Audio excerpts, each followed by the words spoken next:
Avez-vous l'un de ces bacs en plastique ordinaire? Mettez un cercle de briques autour du bac dans l'ordre, et vous mettez du ciment entre les briques, pour les maintenir en place. À la fin de la vidéo, vous comprenez ce que signifie être un artisan talentueux. Ensuite, vous enlevez les bacs en plastique, vous remplissez l'espace vide de sable, et vous le grattez pour le rendre lisse. Ensuite, vous mettez une couche de ciment par-dessus, de façon à ce qu'elle soit parallèle aux briques.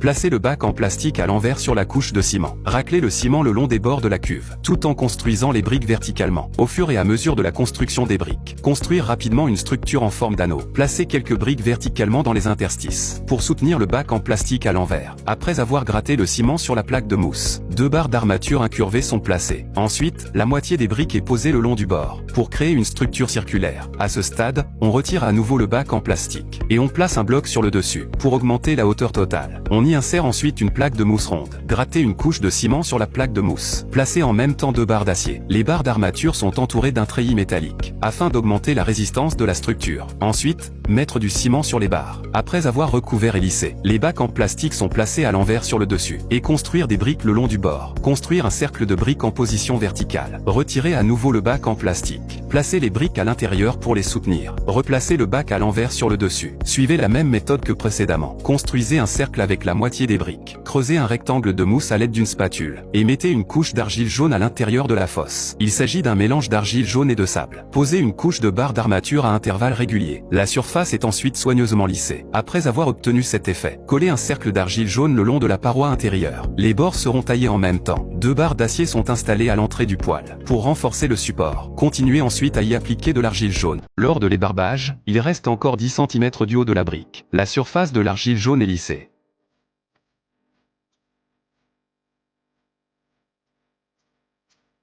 Si vous lisez ceci et que votre téléphone portable est encore chargé, appuyez sur ce cœur pour soutenir et encourager les artisans. Merci beaucoup. Cliquez ici. Un poêle à bois fait de briques rouges et d'argile jaune. Il s'agit d'une présentation simple. Quelle note lui donneriez-vous sur 10?